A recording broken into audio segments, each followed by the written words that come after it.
अस्सलाम वालेकुम viewers, I hope all of you are fine. Welcome back to my channel Zainy study instruments.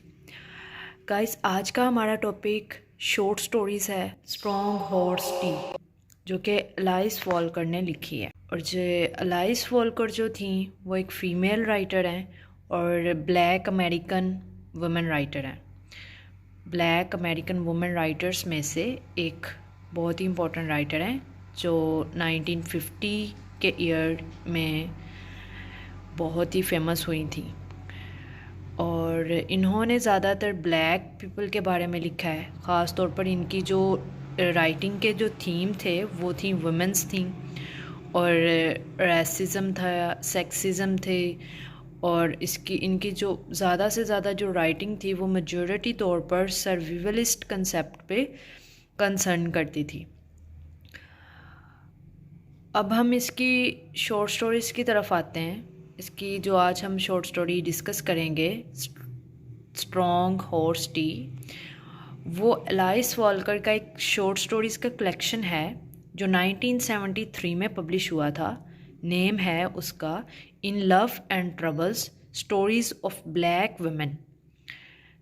ये alias Volker का एक short stories का collection है पूरा, जो 1973 में पब्लिश हुआ था। और जो आज हम शॉर्ट स्टोरी डिस्कस करेंगे, द स्ट्रॉन्ग हॉर्स टी, वो इसी कलेक्शन की एक शॉर्ट स्टोरी है, जिसमें जो प्रोटैगनिस्ट है वो एक यंग मदर है जो अपने बच्चे को बचाने की कोशिश कर रही है। और उसका बेटा जो है वो पिंक कफ और डबल फिनोमिया में मतलब कि उस वजह से बीमार है। और इनकी राइटिंग में ज़्यादातर थीम्स, जैसे कि मैंने पहले बताया, रासिज्म है, वाइट सुपरमेसी है, binary of black and white, the end of hope, wishes and desires and class distinctions, ये इनकी स्टोरीज़ के की थीम्स हैं। अब ये जो आज हम स्टोरी डिस्कस करेंगे, इसका थोड़ा सा हिस्टोरिकल बैकग्राउंड हम चेक कर लेते हैं। हिस्टोरिकल बैकग्राउंड जो है वो अफ्रीकन अमेरिकन्स में फोक मेडिसन पे अंडरस्टूड करता है। Slaves were previously prohibited from using conventional treatments on their own to treat any ailment, and the slaves' masters believed it was their duty to treat them with contemporary medicine. Therefore, utilizing conventional treatments was a kind of protest against white ownership, as well as declaration of ownership and control over one's own body. और जो सारा की ability थी ये traditional healer के बारे में, means के जो वो जिन मेडिसिन के बारे में जानती थी कि इस बीमारी के लिए ये सारी मेडिसिन काम आ सकती हैं, that resulted from the use of penicillin during World War II. Shoots were widely accepted because they were known to traditionally effective rather than because they had scientific backing. ये था इस शॉर्ट स्टोरी का background. अब हम इस short story की setting देख लेते हैं कि ये शॉर्ट स्टोरी कहाँ पे लिखी गई थी। ये शॉर्ट स्टोरी जो है वो अंडर डेवलप्ड लोकेशन में लिखी गई थी, मींस के अंडर डाउन लोकेशन। जो रहने हैं इस शॉर्ट स्टोरी की प्रोटैगनिस्ट, वो बहुत ही गंदी जगह पे रहती थी और is not scalded and is extremely cooled inside. Rene and Snokes, ये दोनों माँ बेटा हैं, are sort of cohabiting with animals, क्योंकि उनका जो घर था वो एक ऐसे पास्चर में लोकेट हुआ था जिसकी वजह से उन्हें जानवरों की तरह ट्रीट किया जाता था। Rene the blacks are trapped in their predicament since it is raining outside and the ground is muddy. अब इसका पॉइंट ऑफ व्यू देख लेते हैं। ओवरऑल हम आज की वीडियो में short story strong horse T की क्रिटिकल एप्रिसिएशन डिस्कस कर रहे हैं। सो उसमें ये सारी चीज़ें लाजमी आएंगी, setting, point of view, summary, themes, historical background, author की biography. So point of view, an over omniscient and omnipresent narrator who is present throughout the entire story is introduced. The figures in the narration are evaluated favorably by the narrator who also offers commentary, जो commentary भी offer करता है। और वो character के ideas और emotions को understand करने के काबिल भी है। देन इसके हम कुछ करैक्टर्स डिस्कस कर लेते हैं। अगर आपको करैक्टर समझ में आ जाएंगे देन शॉर्ट स्टोरी की समरी को समझना आपके लिए बिल्कुल मुश्किल नहीं होगा। करैक्टर में फर्स्ट करैक्टर है रेने टॉमर, जो इस शॉर्ट स्टोरी की प्रोटैगनिस्ट है, मेन करैक्टर है। रेने जो है, जिस तरह रेने रहती है, जैसा कि उसका लाइफस्टाइल है, अगली, black, uneducated and extremely poor woman, वैसा ही एलाइस वालकर का लाइफस्टाइल था। और जो स्नोक है, उसका जो बेटा है, is her only possession because she is single. उसके लिए वाहद सहारा कह लें क्योंकि वो सिंगल है। और ये बेटा भी उसका मतलब कि वो सिंगल है, ये बेटा उसका अपना नहीं है, अडोप्टेड है। She starts out naive and believes the white doctor will assist her child, but in the end she comes to the conclusion that the only thing that can happen if she believes in Sarah's black magic. अब Rene जो है वो मतलब कि अगली, uneducated है, बहुत ही गरीब है। सो इसमें दूसरा करैक्टर आया है स्नोक का और थर्ड आया है सारा का। ये नेक्स्ट आपको पता चल जाएगा कौन है, वाइट डॉक्टर कौन है वो भी पता चल जाएगा। सारा जो है वो जादू करना और घरेलू रेमेडीज़, डोमेस्टिक रेमेडीज़ को यूज़ करना, वो सब इन चीज़ों में जानती है, माहिर है इन चीज़ों में। लेकिन रेने जो है वो कम्युनिटी पे रिले करती है, वो इन सब चीज़ों पे यकीन नहीं करती। बट लेकिन वो यकीन, इस बात पर यकीन रखती है कि वाइट डॉक्टर आएगा और उसके बेटे स्नोक को रिकवर करेगा।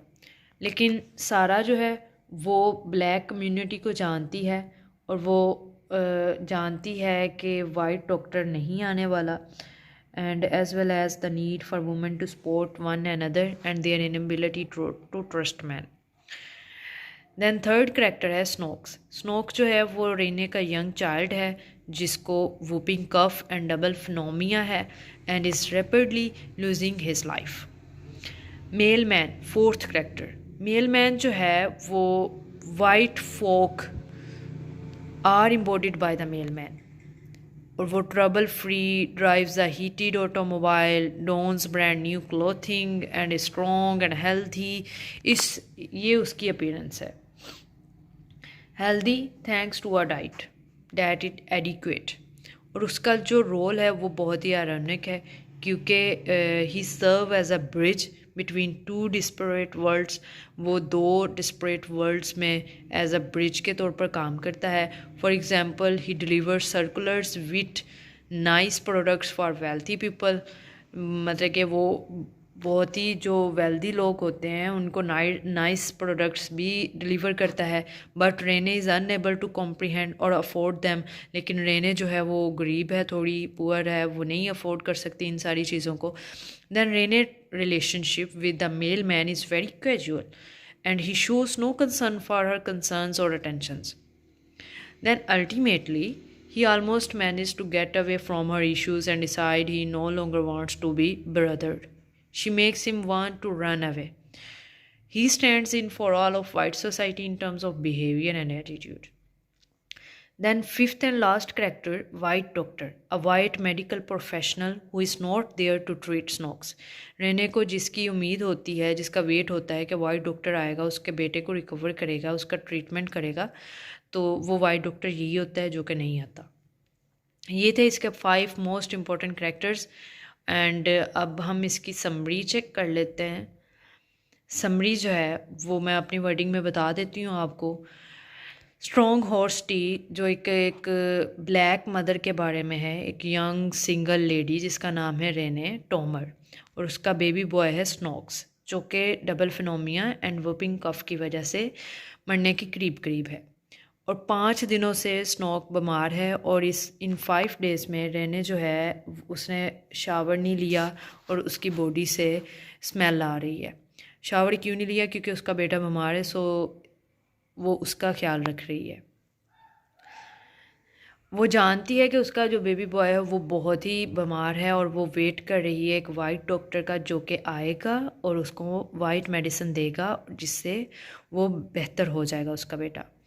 ये लाइन है, Lord why don't that doctor come on here. वो खुदा से कहती है कि क्यों डॉक्टर यहाँ नहीं आ रहा।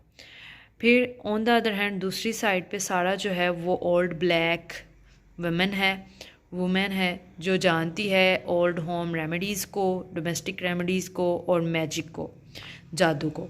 तो सारा जो है वो कन्विंस करती है रेने को कि मैं उसके बेबी का ट्रीटमेंट कर सकती हूँ, वो भी घर की रेमेडीज़ को, जो कि मैं जानती हूँ कि किस तरह होगा। लेकिन जो रेने है वो उसको अलाउ नहीं करती कि सारा होम रेमेडीज़ को परफॉर्म करे बेबी पे, फॉर सेवरल रीजंस। लेकिन रेने जो है वो इस बात पर बिल्कुल यकीन नहीं करती, स्वैम्प मैजिक पे और सारा की प्रैक्टिसेस पे। I don't believe in none of that swamp magic, ये टेक्स्ट से लाइन ली गई है। देन वो जो है रेने जो है वो वाइट डॉक्टर का इंतज़ार करती है। वो उसको अंदाज़ा होता है कि मेडिसिन वो लेके आएगा और उसका बेबी बेटर हो जाएगा, स्ट्रॉन्ग हो जाएगा।